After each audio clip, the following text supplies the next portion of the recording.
I want you to think about someone you've encountered in a meeting, at a conference, maybe just walking through an office who had it.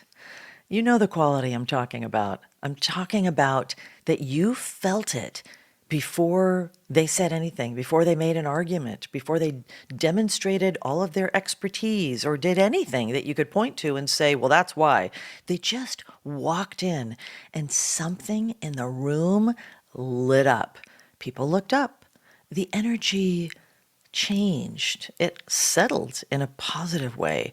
And you wanted to know who that person was.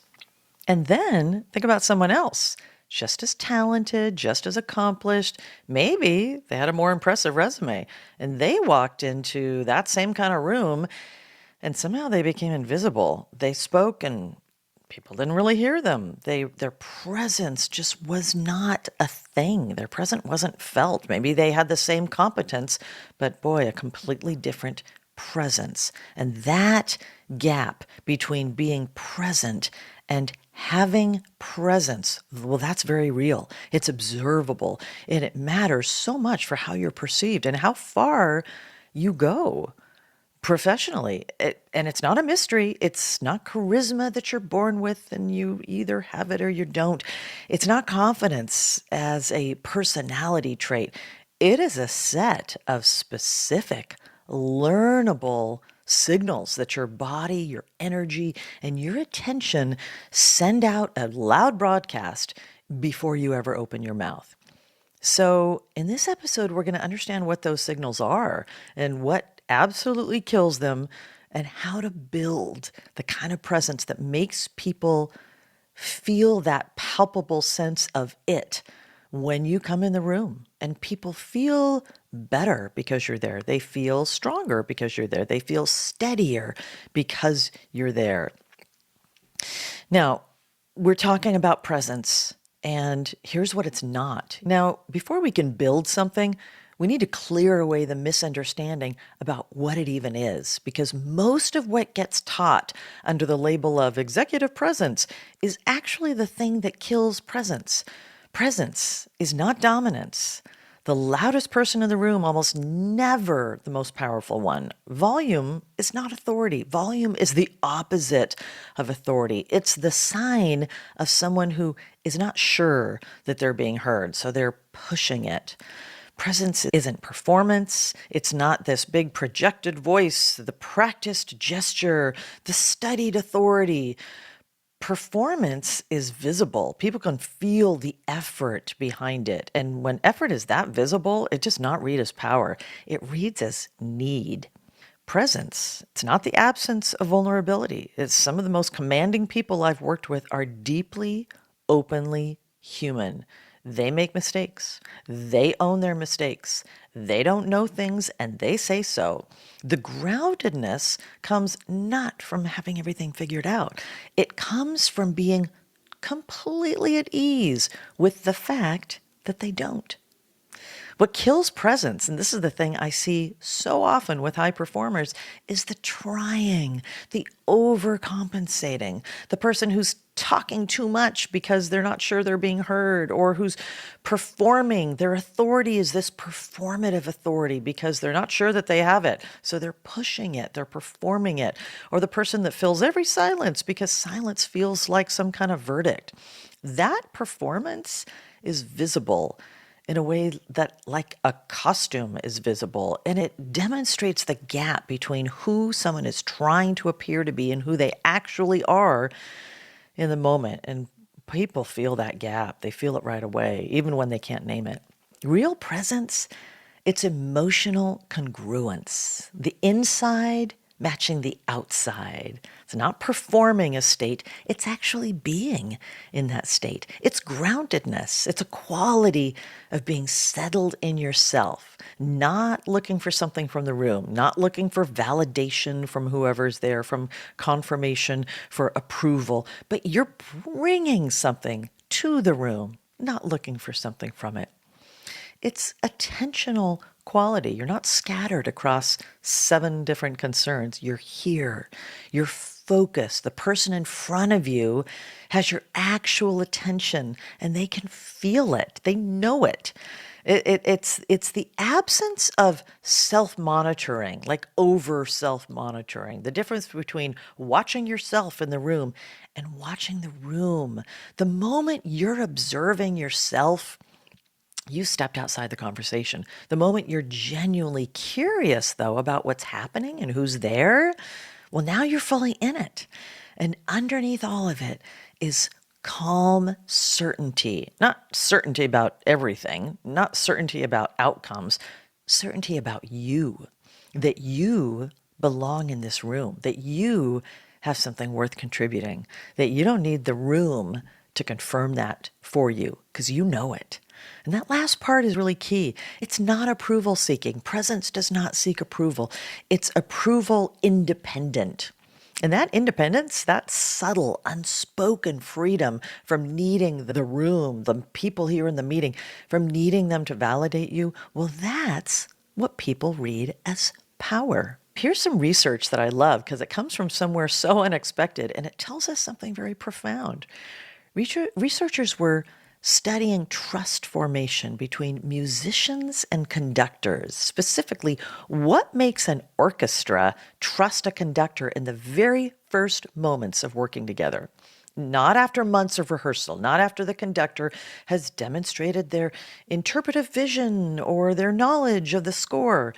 I'm talking about right away in those first moments before basically anything has been said or proven.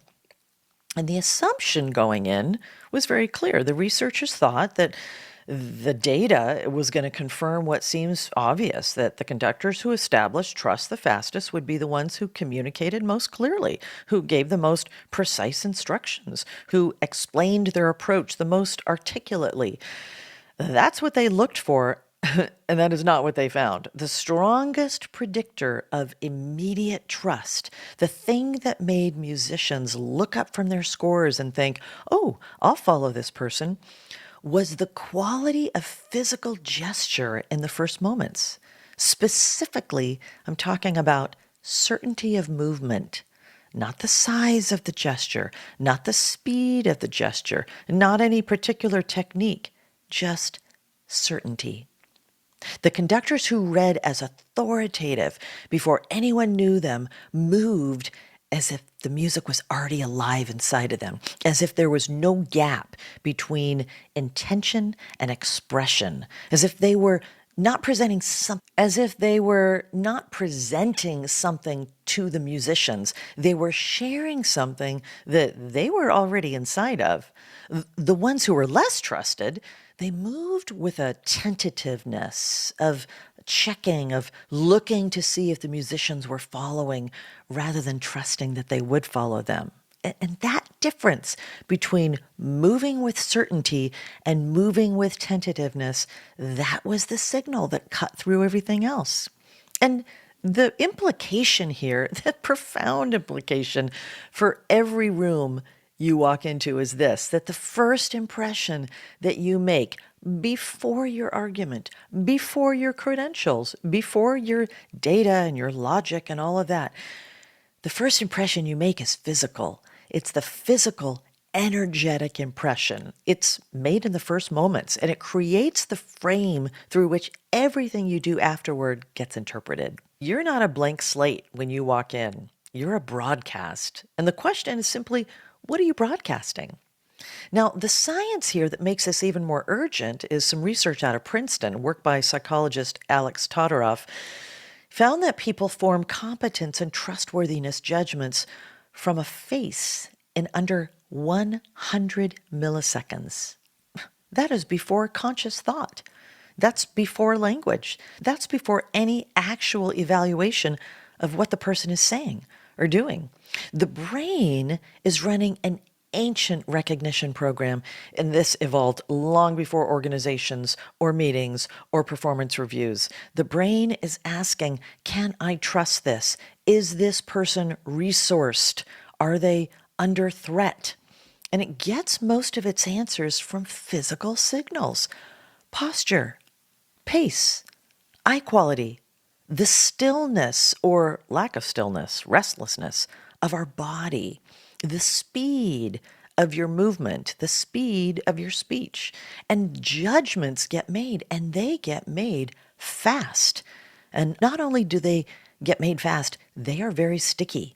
They stick around, which means your presence, your physical, energetic, relational presence, that is creating a frame for everything that you say and do in that room before you ever open your mouth. You can overcome a poor first impression, but you are working against a frame that was set in a fraction of a second. So why start behind?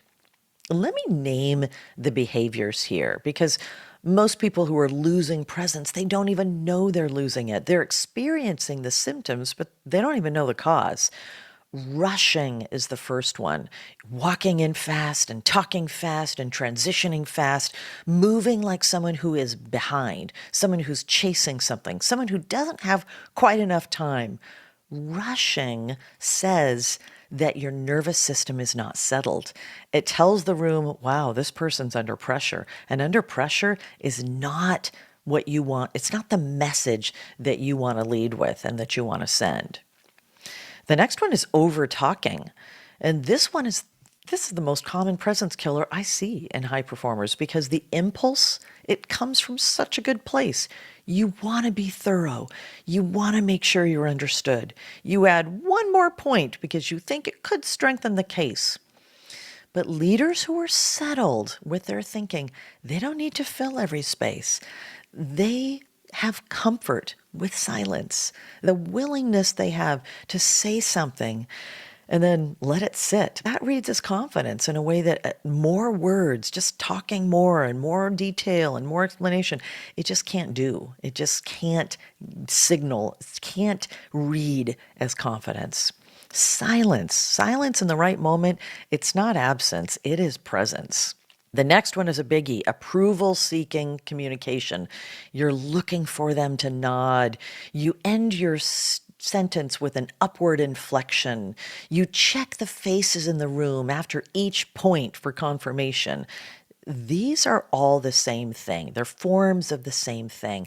Going to the room for something that you should be bringing to the room. Presence isn't something you're looking for from others. Presence is offering. The moment you're seeking, the moment you're in a seeking posture, well, the dynamic reverses and the power is not yours. It's in the hands of the other people. The next one I call tension leakage.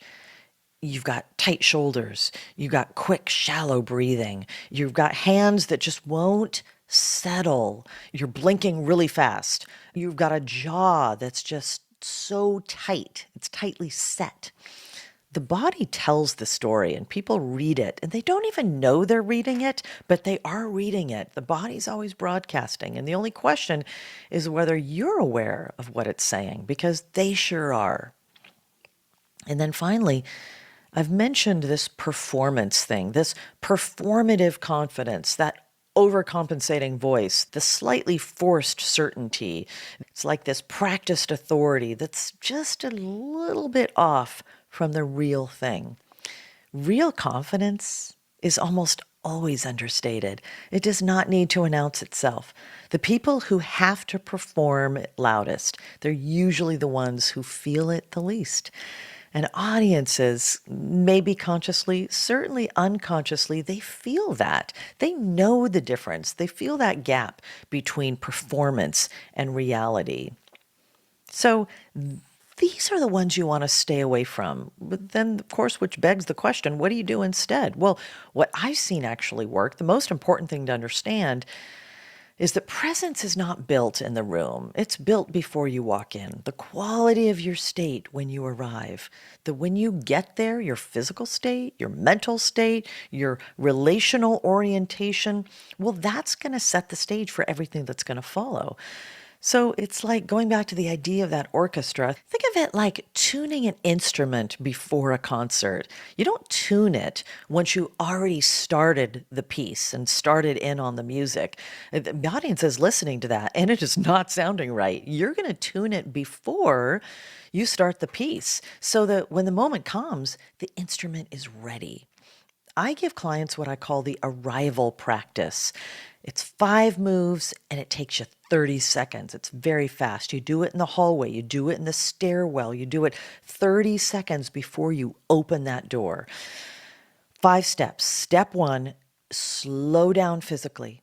If you were moving fast to get there, and most of us are going at a fast pace, this is your moment. You got to stop for a moment and let your body actually settle. Even 5 seconds of stillness, it will change your physical state more than you'd expect it would. You cannot project groundedness from a body that's still running. Step 2 is broaden your attention. Instead of rehearsing your agenda, you've already been doing that. What you're going to say and how they might respond and what you need to get done, you've already done all that. Widen your attention outward. Take in where you are. You're in the hallway. Look at the light. What can you hear? It's not a meditation, it's a reset. It's a physical reset that's going to move you from an internal worry loop and rush loop to an external orientation that just locks into, touches base with the things that are actually there around you. And that absolutely starts changing your nervous system. Your third step is to get genuinely curious. Think about the people that you're going to be with. Don't think strategically, like really think genuinely. What are they carrying today? What do they really need from this conversation? What might they be hoping for? And this works. The reason that it works is self-consciousness is the absolute enemy of presence. Whereas genuine curiosity about others, it's one of the fastest, the most reliable cures for self-consciousness.